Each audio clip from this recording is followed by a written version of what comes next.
Ánimo. Bueno, vamos a informar sobre el avance en el plan de salud.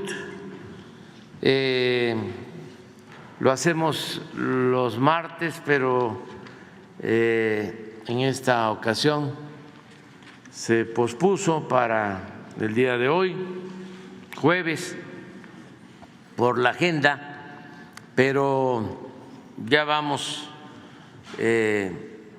a presentar el informe, vamos bastante bien en ese propósito de garantizar a los mexicanos el derecho, a todo nuestro pueblo, el derecho a la salud, como se establece ya en el artículo 4 de la Constitución.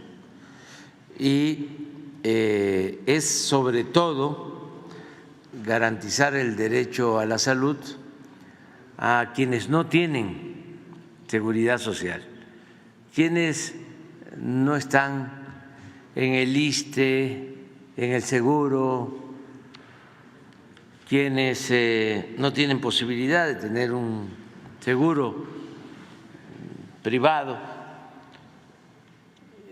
y estamos hablando de la mitad de nuestra población que no tiene seguridad social. Y para ellos es para todos, pero de manera especial para los que no tienen la seguridad social, es que se garantiza el derecho a la salud.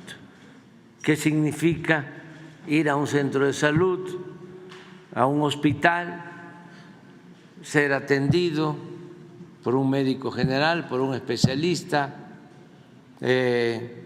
poder recibir, si es necesario, un tratamiento hasta de una cirugía, entregar todos los medicamentos de manera gratuita? Eso es lo que significa el IMSS Bienestar, y vamos avanzando en ese sentido. Ha representado este esfuerzo contratar a miles de médicos generales, especialistas, enfermeras, rehabilitar centros de salud, equipar centros de salud, hospitales, destinar muchos recursos con ese propósito, por la importancia que tiene la salud para todos. Creo que es una de las necesidades más sentidas el que se pueda tener acceso a la salud. Entonces, a la atención médica. Vamos a escuchar aquí al doctor.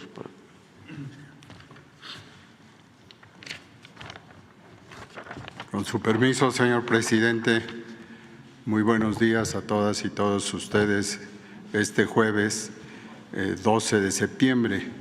Como ustedes ya escucharon al señor presidente, estamos muy cerca de hacer realidad un ideal, el que la población sin seguridad social sea atendida en su salud en forma gratuita, universal, con los médicos, las enfermeras, especialistas, y que cuenten con medicamentos y además sin olvidar la calidad de la atención.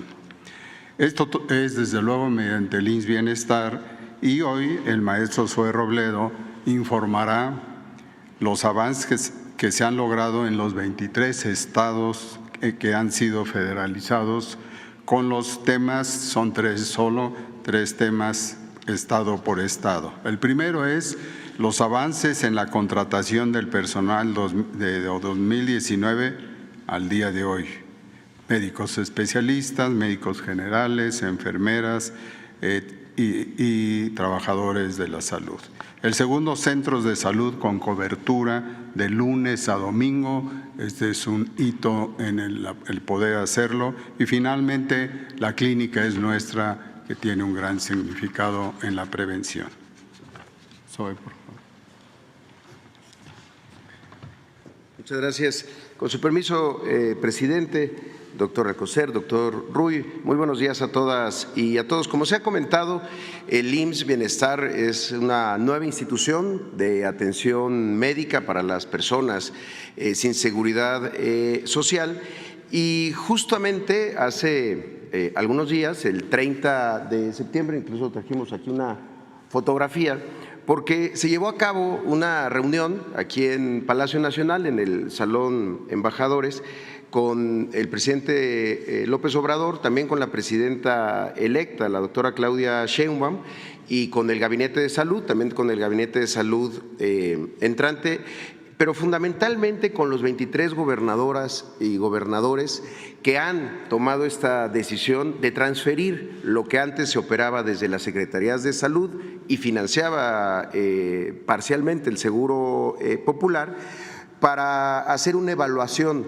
de cómo vamos en este proceso y en esta nueva institución. También estuvieron gobernadores y gobernadoras electas de los estados ya federalizados, además del gobernador de Yucatán, que será el estado número 24, que se suma a este propósito de dotarle a nuestro país y al pueblo de México una institución de atención médica. Y ahí, en ese sentido, en la siguiente, ha habido un debate interesante sobre por qué nosotros planteamos que es un modelo mejor y mejor que el de Dinamarca. Y es importante hablar de esto. Primero, porque consideramos que es mejor que sea público a que sea privado. Habrá quienes crean que es mejor que sea privado y que los trabajadores entonces se vayan a la calle y que dejen de ser funcionarios públicos. En el IMSS Bienestar, la enfermera, el enfermero, el médico en el quirófano es un servidor público. Hay quienes creen que debería de privatizarse. Por eso creemos que es mejor que sea público a que sea privado. La tendencia en el mundo ha sido esa, de privatizar lo que debe de ser garantizado por los estados y no por empresas privadas.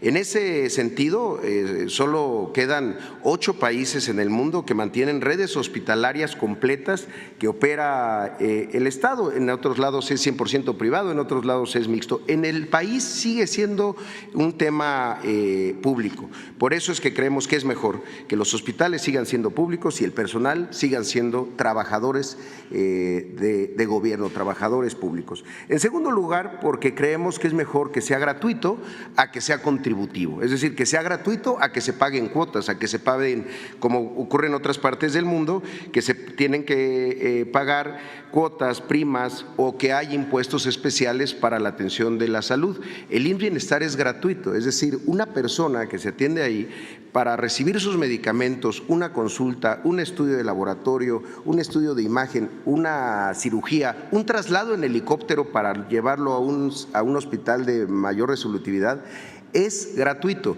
Y esto lo decimos aquí en México como si fuera algo común. No, no lo es. En muchas partes del mundo hay una cobertura mínima. Y si uno se empieza a enfermar de otros padecimientos de alto costo, tiene que empezar a pagar. Es cierto, hay países, nuestros vecinos quizá, que se dice tienen la mejor medicina del mundo. Puede ser para el que tiene para pagarla. Para todos los demás hay una barrera, hay un obstáculo. Aquí lo que se pretende es que sea 100% gratuito. El otro tema es porque tiende a la universalidad. ¿Y qué significa este asunto de la universalidad? Que el catálogo de servicios, es decir, el tipo de intervenciones, las enfermedades que se atienden en IMSS Bienestar, es el mismo en los 23 estados. Y uno podría decir, pues, ¿qué no era así antes? No lo era así. Cada estado tenía un catálogo distinto, cada estado tenía incluso formas de tratar la misma enfermedad. Entonces uno podía cruzar de un estado a otro y si tenía la mala suerte de enfermarse, puede ser que en el estado al que había cruzado ya la enfermedad no estaba cubierta por el Seguro Popular o por la Secretaría de Salud de ese estado. En el IMSS Bienestar lo que se pretende es que es una red nacional de hospitales, de centros de salud, que con un buen sistema de referencia y contrarreferencia permite acceder a toda la red en todo el país. Es decir, si un estado de IMSS Bienestar no tiene un aparato, un servicio que se ha ido creciendo para que todos tengan hasta la más alta especialidad, radioterapia para el cáncer, hemodinamia para el tema de los infartos, puede acceder a la red que tiene todo el país. Y el otro, porque además esto generaba terribles desigualdades entre personas sin seguridad social, entre cada uno de los estados del país. Curiosamente, el Seguro Popular le dio más dinero a los estados más ricos que a los estados más pobres de México en ese terrible periodo donde estuvo operando. Y el otro asunto es porque creemos que es mejor que sea preventivo a que sea curativo. Por eso decimos que es mejor. Y algunos dirán, no, es que hay que tener muchos hospitales y grandes hospitales. Para nosotros hay que tener hospitales equipados, hospitales con plantilla, pero con un enfoque preventivo en el centro de salud, en donde se puede evitar la llegada de la enfermedad y no dinamitar ese primer nivel, esos centros de salud, para que entonces todas las enfermedades se atiendan ya en el momento tardío cuando están en estado avanzado. Hay una herencia de salud de todo el periodo neoliberal porque son exactamente los años en donde México empieza a escalar en enfermedades crónico-degenerativas, enfermedades no transmisibles. ¿Cuáles son? Diabetes, hipertensión, dislipidemia, colesterol alto y también el tema de la obesidad. Somos número 1 en diabetes. ¿Cuándo nos convertimos en número 1? En esta etapa neoliberal en donde el negocio hospitalario, siempre más jugoso, siempre más atractivo para ellos, era donde se concentraban y abandonaron los centros de salud. Los centros de salud en donde se puede procurar la salud, no solamente atender la enfermedad. Y además un elemento adicional, porque tiene una planeación nacional, no es una política de estados de la República, es una política del Estado mexicano para atender a todo el pueblo de México. En ese sentido, vamos ahora sí a cómo vamos en algunos de los propósitos. En la siguiente. Uno de los primeros problemas que nos enfrentamos es que no había médicos y médicas especialistas, había una baja formación, pero además había muchos hospitales, sobre todo los básicos, comunitarios, rurales, hospitales de 18 camas, son pequeñas instalaciones, pero que no contaban con médicos y médicas especialistas suficientes. En el 2019 había 16,177 médicas y médicos especialistas en estos 23 estados para la atención de personas sin seguridad social. Es decir, en 669 hospitales había este número de médicas y médicos especialistas, pero el problema es que también estaban muy mal distribuidos. Había 282 hospitales que tenían en promedio 1.7 médicas y médicos especialistas para la atención de todos los turnos de todas las especialidades. Pues eso difícilmente se le podía llamar realmente hospital. Había 38 hospitales de los que se financiaban con Seguro Popular y que tenían operación por gobiernos estatales que no tenían médico especialista. El hospital era operado por médicos generales, hacían un enorme esfuerzo, pero no tenía pediatra, no tenía ginecólogo, no tenía cirujano.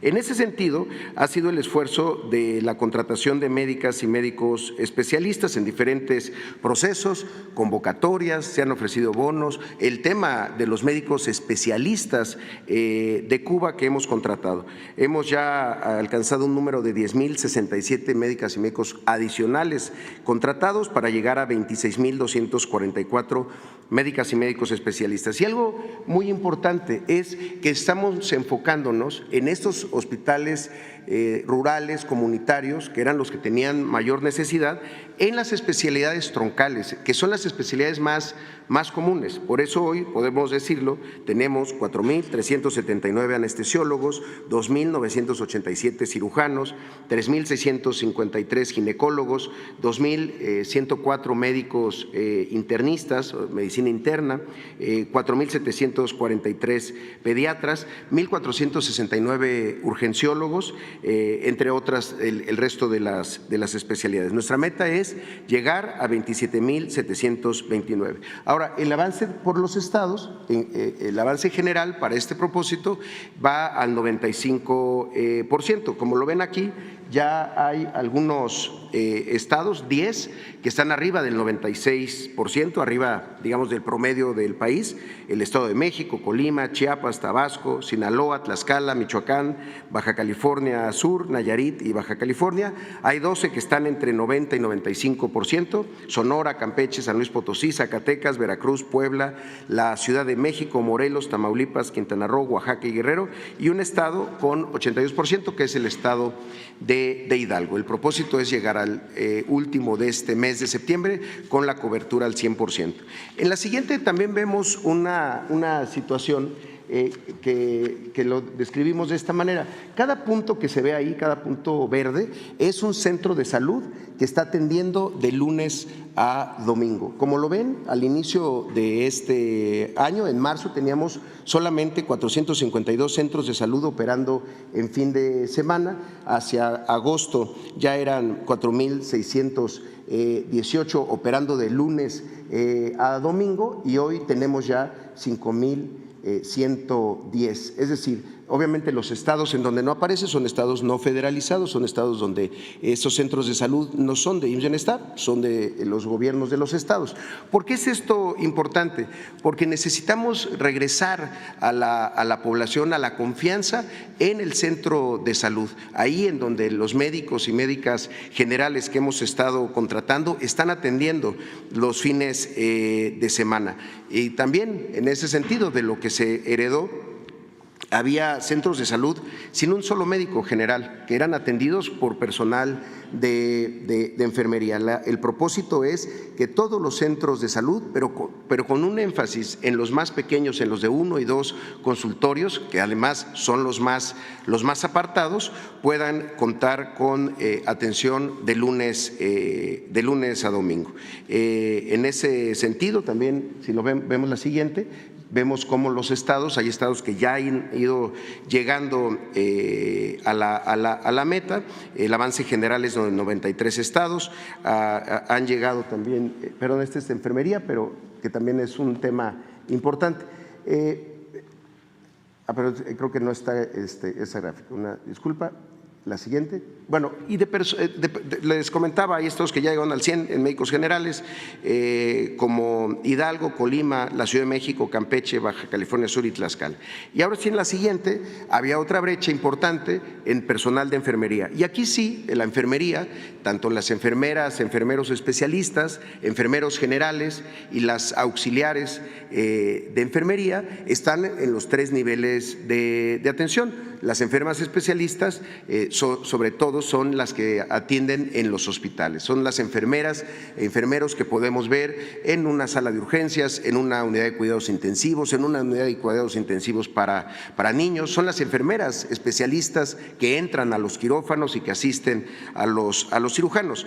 Ahí, en 2019, había 70,859 enfermeras y enfermeros en los 23 estados para la atención de personas sin seguridad social. Se han contratado a 36,000, insisto, entre especialistas, enfermeras clínicas y auxiliares de enfermería. Hay un avance ya de 98% y estamos terminando de contratar a 1,789 enfermeras y enfermeros más. Y finalmente, como lo mencionábamos, así como como la presencia de los médicos y las médicas generales en los centros de salud de lunes a domingo, otro de los grandes programas para el fortalecimiento del primer nivel de atención y para que seamos un modelo preventivo, se diseñó el programa de La Clínica es Nuestra, un programa en donde es la población la que hace la identificación de las necesidades del centro de salud, ya sea en infraestructura, en equipamiento, en mobiliario, y ellos y ellas, convertidos en comités de La Clínica es Nuestra, ejercen estos recursos. Nunca se había invertido tanto en tan poco tiempo, porque de abril a la fecha se han dispersado 11,777 tarjetas del Banco del Bienestar al mismo número de comités por un monto de 6,324 millones de pesos. A la fecha han sido ejercidos 5,659 millones de pesos, es decir, se ha ejercido el 89% del total del programa y empezamos ya a tener los reportes de las intervenciones que se han hecho en diferentes aspectos para mejorar la clínica. Por cierto, recientemente hubo una nota del Banco Mundial, que a muchos les gusta citarlo, hablando de cómo estos mecanismos de participación y de ejercicio de recursos son los mejores cuando hay una alta dispersión de unidades. ¿Qué significa esto? Teniendo más de 11,000 centros de salud, hacerlo de manera burocrática o hacerlo desde una planeación desde la ciudad o incluso desde la ciudad capital de un estado, no es lo mismo jamás que la gente identificando el problema y ejerciendo los recursos.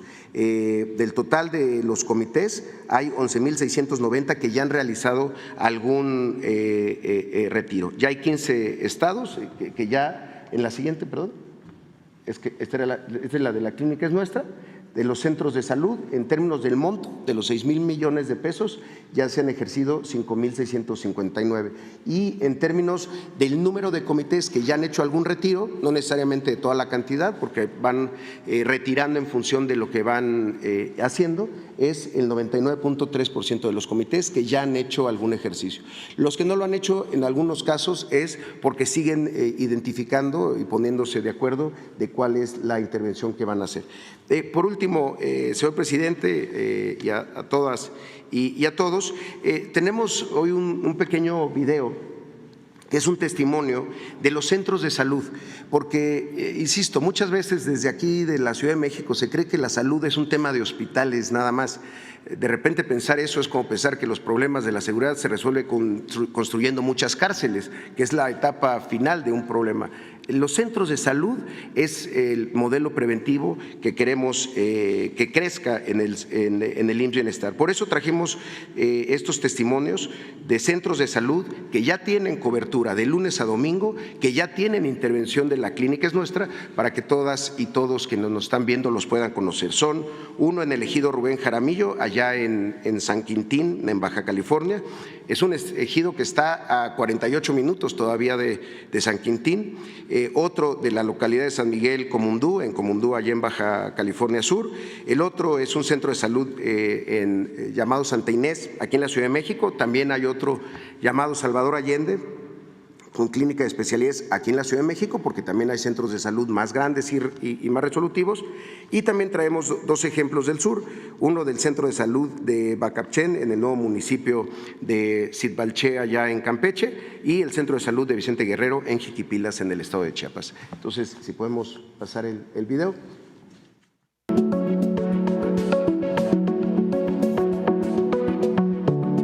¿Qué tal? Muy buenos días. Mi nombre es Víctor Manuel Castro López. Soy el médico de fines de semana de la Unidad de Salud IMSS Bienestar del ejido Rubén Jaramillo. Mi compañera. Hola, buen día. Soy la doctora Brenda Lisbeth Herrera Guerrero, médico general también de fin de semana.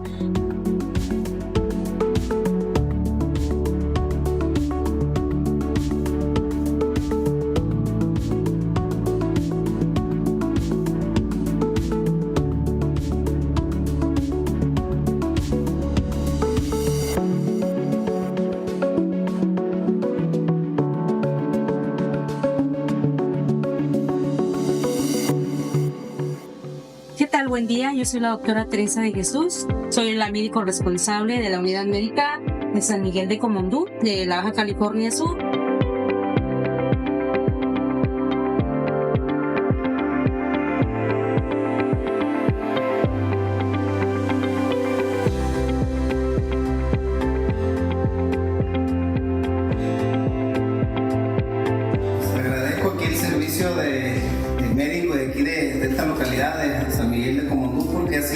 un beneficio para nosotros y para la comunidad, y hemos venido con otras personas de Carabuche, La Purísima, San Juanico, y con gente muy contenta, ha sido atendido muy bien, excelente servicio. Agradecemos y les felicitamos por esta labor. Soy el doctor José Adolfo Cruz Bello, yo soy aquí encargado en el turno especial o jornada acumulada, sábados, domingos, y estamos de 8 de la mañana a 8 de la noche.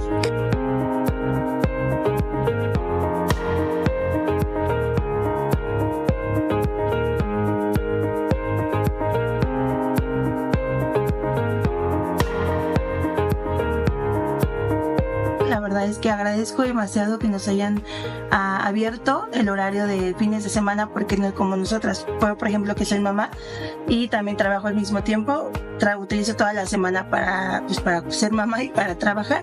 Fines de semana es el día que tengo como oportunidad para hacer mis chequeos, tanto para mí como para mi hijo. Agradecemos demasiado la oportunidad de tener este horario abierto.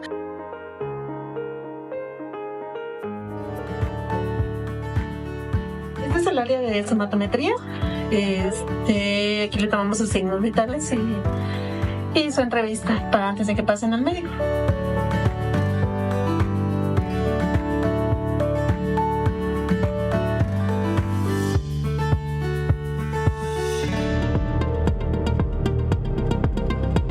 Buen día, yo soy el doctor Enrique Antonio Jorge, médico general adscrito al Centro de Salud de Bacachén, en Sihuaché, Campeche.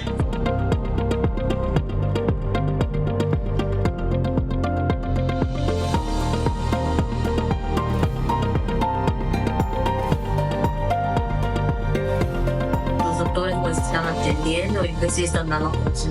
Están atendiendo bien en ese centro de salud de Bacachén.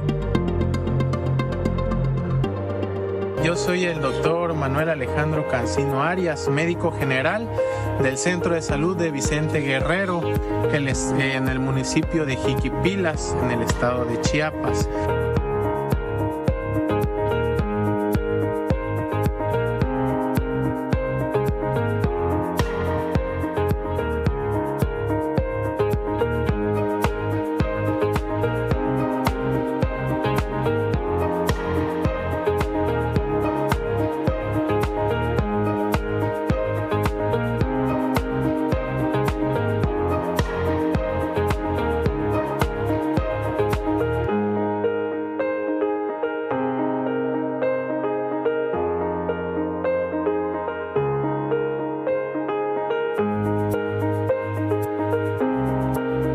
El médico que atiende los fines de semana atiende muy bien, da muy buena medicina. Con el mismo presupuesto se compró equipamiento para mejorías como otra camilla, se pidieron también mesas de curación, algunas lámparas, equipamiento en general, ya que los que tenemos son servibles pero ya son antiguos y ameritan cambios. Por mi parte es todo. Que tengan lindo día. Gobierno de México. Pues es cuanto, presidente. Estamos trabajando con los médicas generales de fin de semana, esto que se le llama jornada acumulada. Son médicos que trabajan sábados y domingos en algunos casos, y les hemos pedido justamente que nos vayan haciendo reportes para tener este repositorio que vamos a publicar, para que cualquier persona pueda ver los trabajos de la clínica es nuestra y verificar dónde están. Y para muchos conocer cómo es un centro de salud en una comunidad rural que pues muchas veces se tiene algún desconocimiento al respecto. Muchas gracias, presidente.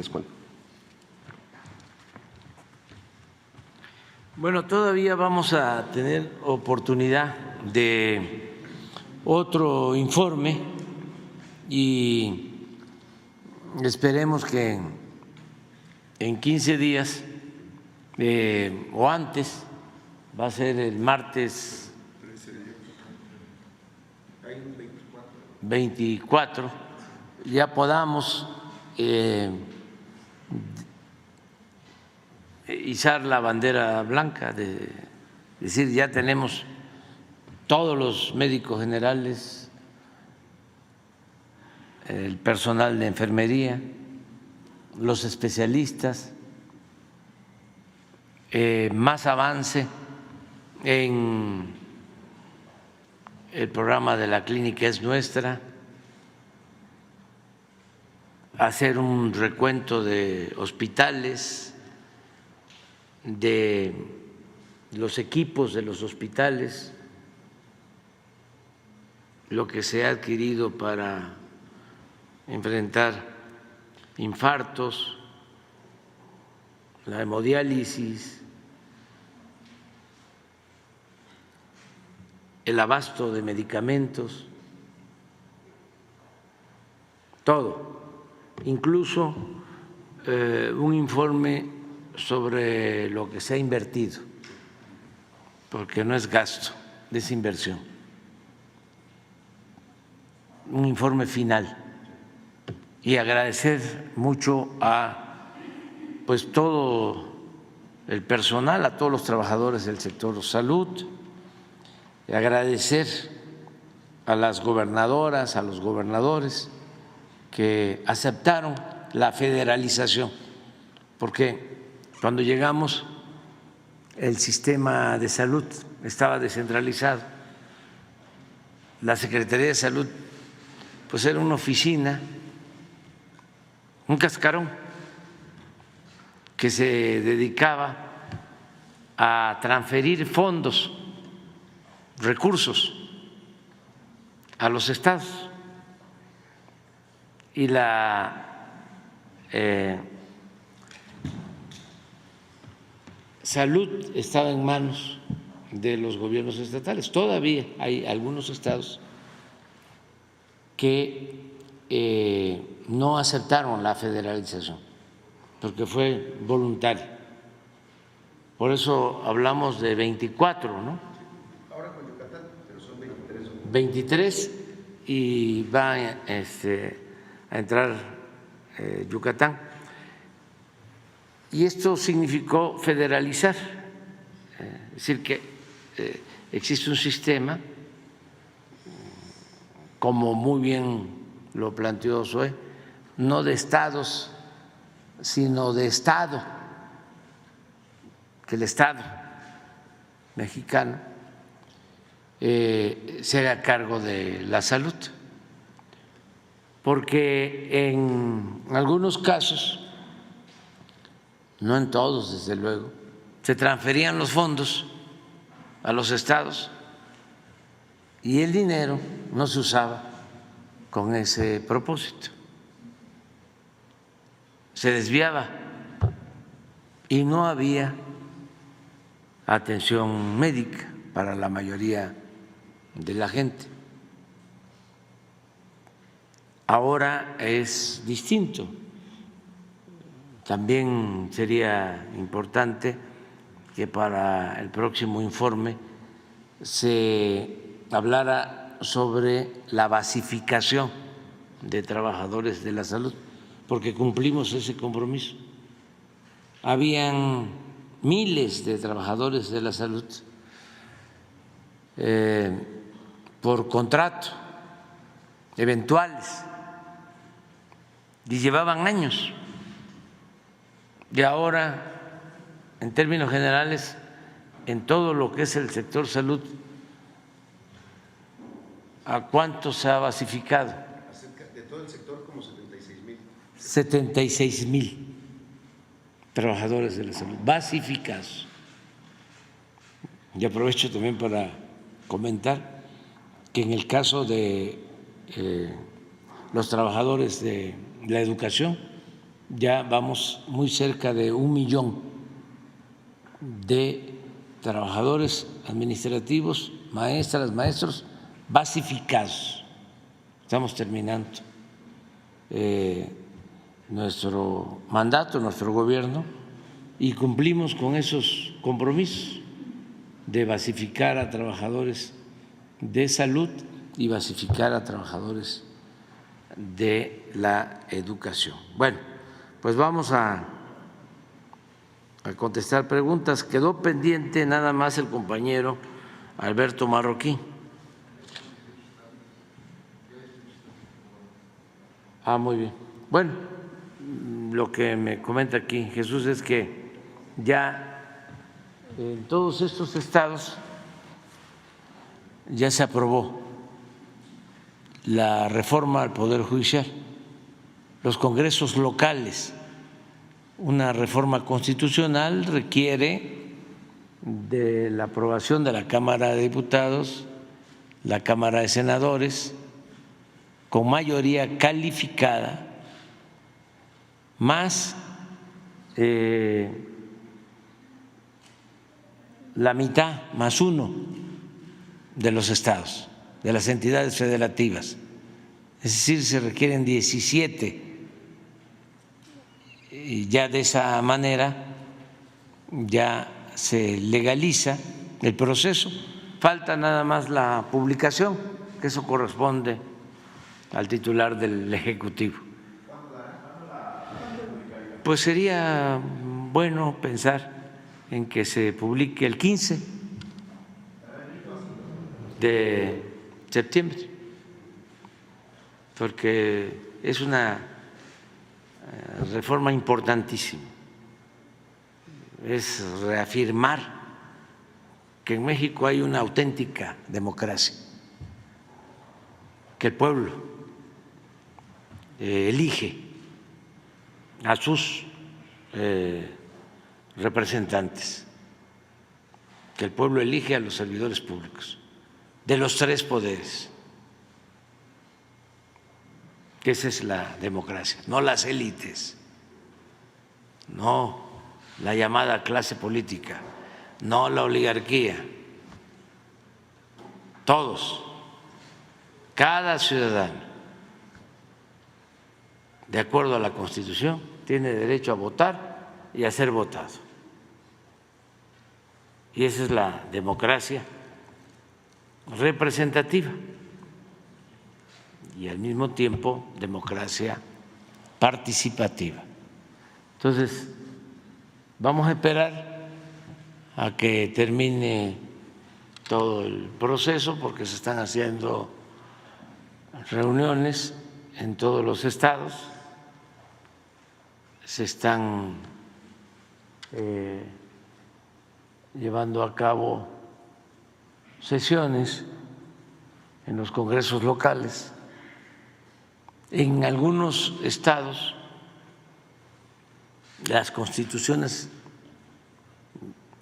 establecen, las instituciones locales, las instituciones de los estados, que se requiere mayoría calificada. En otros no, es mayoría simple, pero ya aprobados 18, o sea que ya es legal, porque el mínimo son 17, pero todavía en el transcurso del día de hoy, me imagino, y mañana van a haber otros. Muy bien, vamos con Alberto.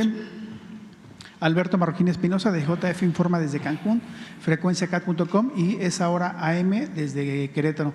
Señor presidente, este lunes pasado comentaba usted sobre que los medios internacionales hablaban que México que estaban dejando de invertir las empresas extranjeras en México, ¿no? Y le comento que el sábado estuvo el informe de gobierno, el informe del gobernador de Querétaro, Mauricio Curi, y él informaba de una inversión histórica en Querétaro de 6.500 millones de pesos, como un ejemplo de que se siguen las inversiones extranjeras en el país. Y bueno, a lo largo de estos 6 años, señor presidente, le expuse temas de Querétaro, lugar donde resido, también de temas de Quintana Roo, también que represento a JF Informa desde Cancún, y temas en general nacionales. Y a pesar de este gran esfuerzo de su gobierno, aún existen instituciones como el Instituto Mexicano del Petróleo, que en el caso de los sindicatos todavía no como que se niegan un poquito a tratar de atender también a los sindicatos minoritarios. Entonces eso ha ocurrido, que usted ya se lo ha comentado aquí. Pero bueno, es parte de lo que ha estado ocurriendo.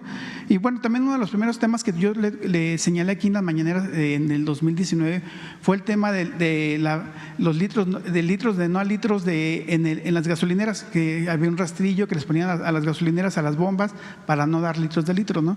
Y a raíz de ese cuestionamiento que le hice en 2019, pues se reformaron las normas oficiales mexicanas, las 05 y las 185, que regulan el hardware y el software de las bombas, y eso ha logrado pues incidir o que tenga más atribuciones la Profeco, pues para poder inspeccionar esa parte, ¿no? También le he señalado temas como los jueces, los abusos de los jueces. Alguna vez le señalé en Querétaro que llegaron a la casa de un señor, le dijeron, pues esa no es tu casa, él presente y acredita su casa de más de 30 años, y pues al final del día pues el juez avaló al que en contubernio con otros abogados y personas ajenas, y le quitaron su casa.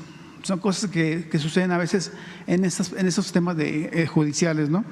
También le comenté que según se habían concursado direcciones generales adjuntas y se logró también quitar esa parte, que ya no se concursen las direcciones generales adjuntas en aquel momento, ¿no? Bueno, en términos generales también le he expuesto temas de injusticia de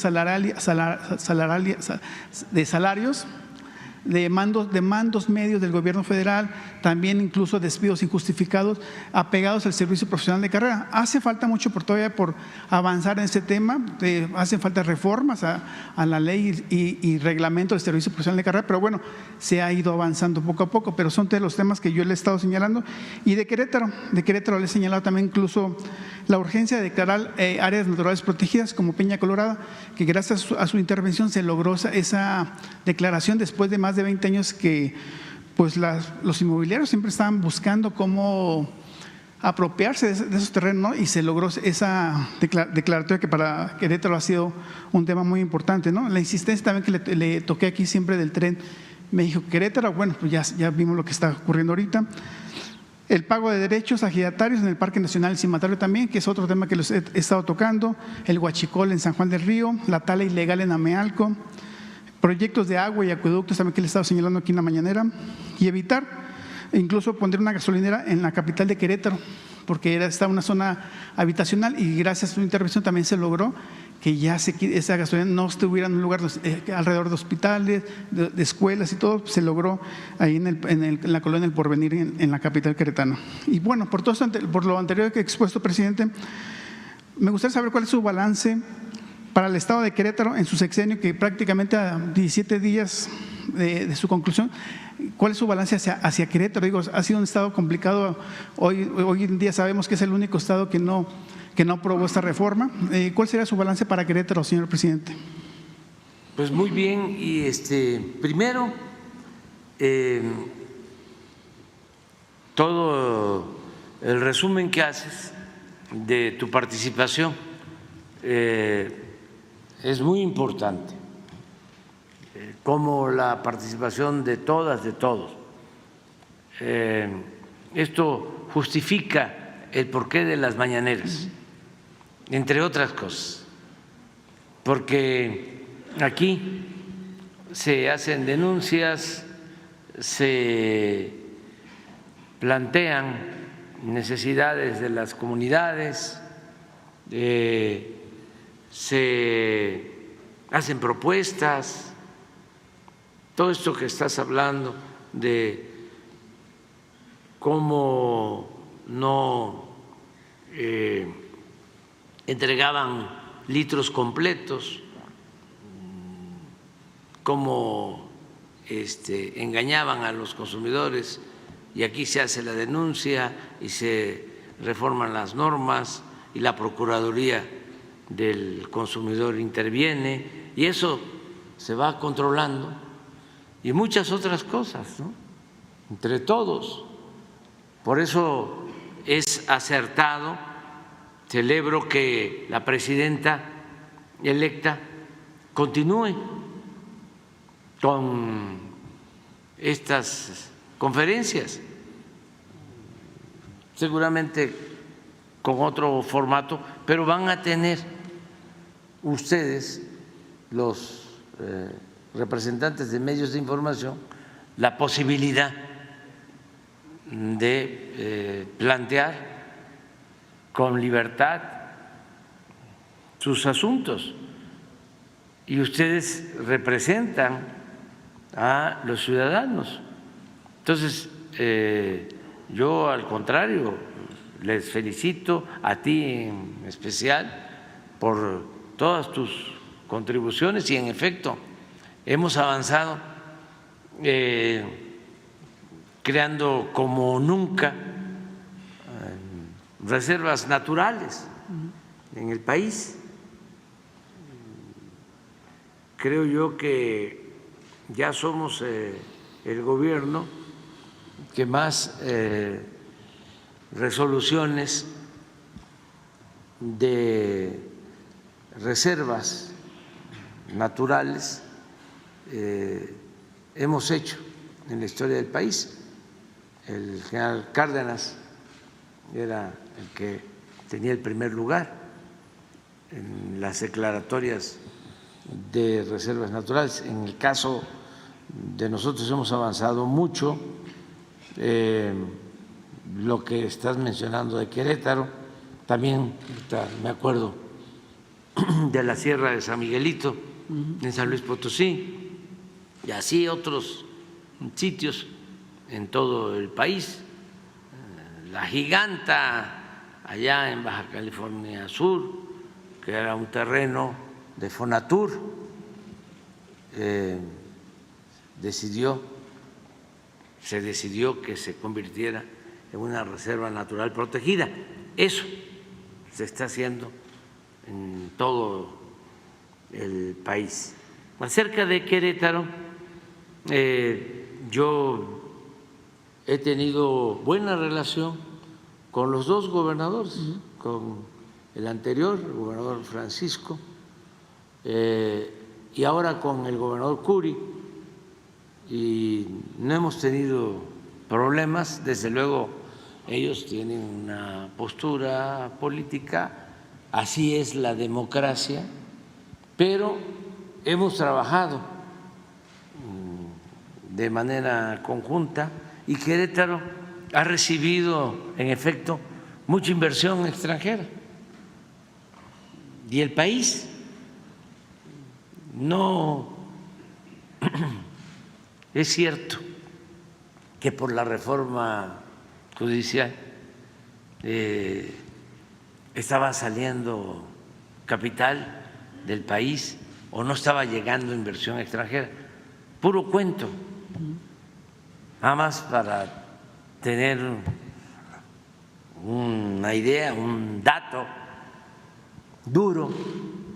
El año pasado logramos récord en inversión extranjera, 35,000 millones de dólares, récord en toda la historia de México, 35,000 millones de dólares. Y en lo que va de este año, en el primer semestre, ya 30,000 millones de dólares de inversión. Claro que este año también se va a superar. Va a ser el año con más inversión extranjera en la historia de México. Y en el caso de Querétaro, pues es cierto, está creciendo la inversión extranjera, está llegando más inversión foránea para la industria en Querétaro. Y es muy buena la relación con el gobernador Curi y el Estado tiene muchas posibilidades de desarrollo. Es un Estado que tiene mucho potencial,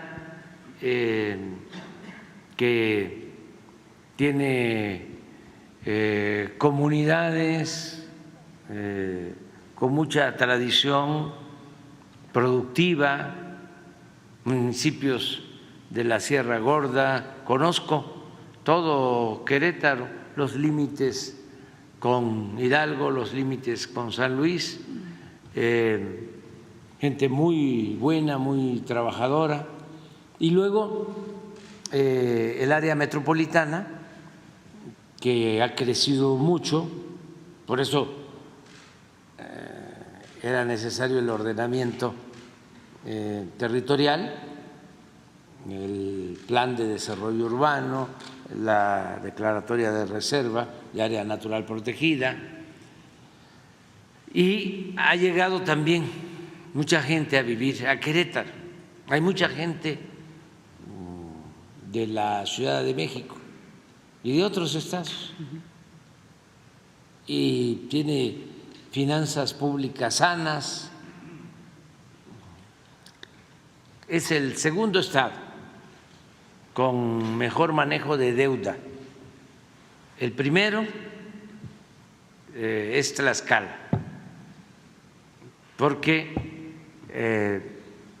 de tiempo atrás, y ojalá y ese ejemplo se siguiera en otros estados, cuando era gobernador Antonio Álvarez de Lima, se hizo una reforma para que los gobernadores no solicitaran créditos y no pudieran endeudar al Estado. Y es el único estado del país en donde es cero deuda. No pueden. La extraordinaria gobernadora que tienen ahora, que es buenísima, Lorena, no puede, ni en la anterior, dejar deuda. Cero deuda. Está en la Constitución, en la ley, en Tlaxcala. Y en el caso de Querétaro, aunque no está en la Constitución, es de los estados con menos deuda del país, el segundo. O sea, sí tiene, pero muy poco para su capacidad de ingreso y su fortaleza financiera. Eso es lo que puedo comentarte. Muchas gracias, señor presidente.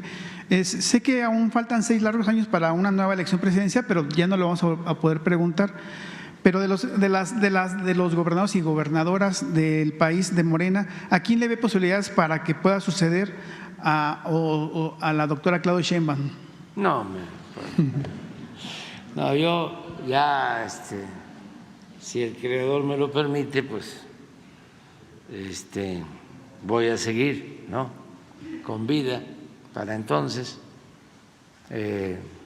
pero completamente alejado de la actividad política. Ya me quedan días para mi retiro. Ya estoy gozando de que me voy a jubilar, así como cuando los trabajadores, los maestros, cualquier trabajador ya está contando los días de que ya pues estoy acostumbrado a levantarme muy temprano, a ver cómo le hago para desacostumbrarme poco a poco y tener una rutina, porque está probado de que cuando algunos se jubilan, se dejan, se deprimen y no resisten. Hay muchos que no quieren jubilarse. Esto me consta, sucede en el caso de los trabajadores de Pemex, que ya tienen su edad, se pueden jubilar, y como pues no deja de ser una hermandad, todo México es una hermandad. Entonces se conocen entre todos y hay una estadística en donde se jubilan y se deprimen y les va mal. Entonces, porque están acostumbrados a la actividad, al trabajo. Es algo que requiere de prepararse psicológicamente y al mismo tiempo de tener actividades, no dejarse. Entonces yo ya tengo definida mi rutina, mis ejercicios, mi trabajo de escritura, de lectura, de estar recorriendo en la quinta las plantas, estar viendo cómo va creciendo la ceiba o las ceibas, porque tengo como 30 ceibas. Y la ceiba, que es un árbol sagrado de los mayas, que significa la fertilidad del suelo y el sostén del cielo. Es el árbol nacional de Guatemala. Entonces, la ceiba, entre otras cosas, además de su belleza, crece mucho en muy poco tiempo. Yo he sembrado ceibas y en 10 años ya están allá. En 10 años. Crece mucho. Entonces, cuando uno viene a darse cuenta, ya están arriba. Lo mismo pasa con la palma real,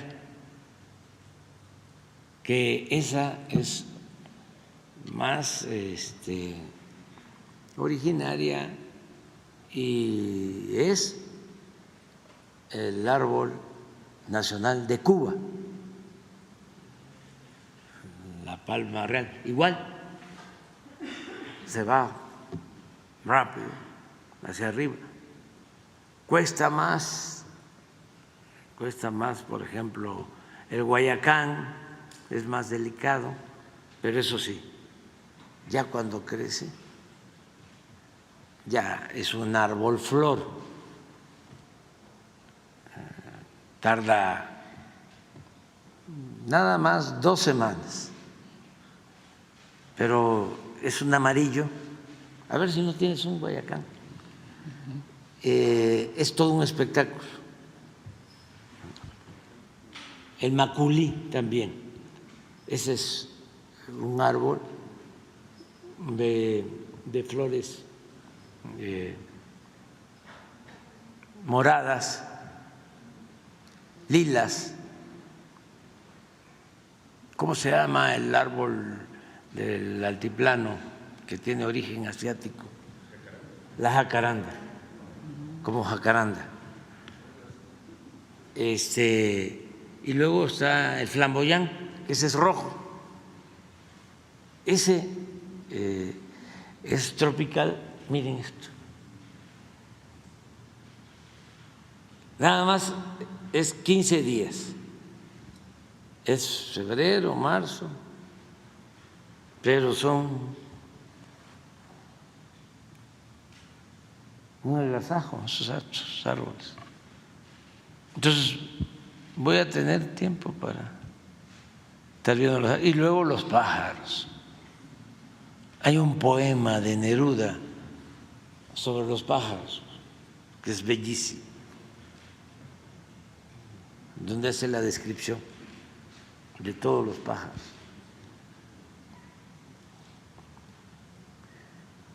Es pajarero, eso sí. Y luego a veces llegan zaraguatos, familias, y vuelan guacamayas que eso también es una belleza. Y ver partidos de béisbol,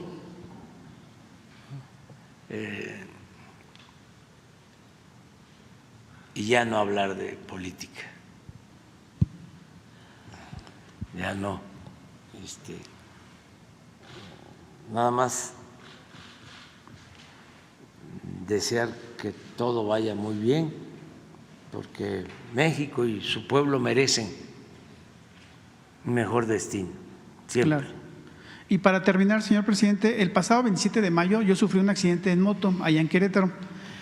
Y fui yo atendido en el Hospital General 2 de La Pradera, en el Marqués, ahí en Querétaro. Y ahí tuve fractura en el pie y en la muñeca. Bueno, a raíz de eso observé lo que ocurría en el hospital, cómo opera el hospital, y pues le mando primero un saludo y un gracias a todos los internistas, a los doctores.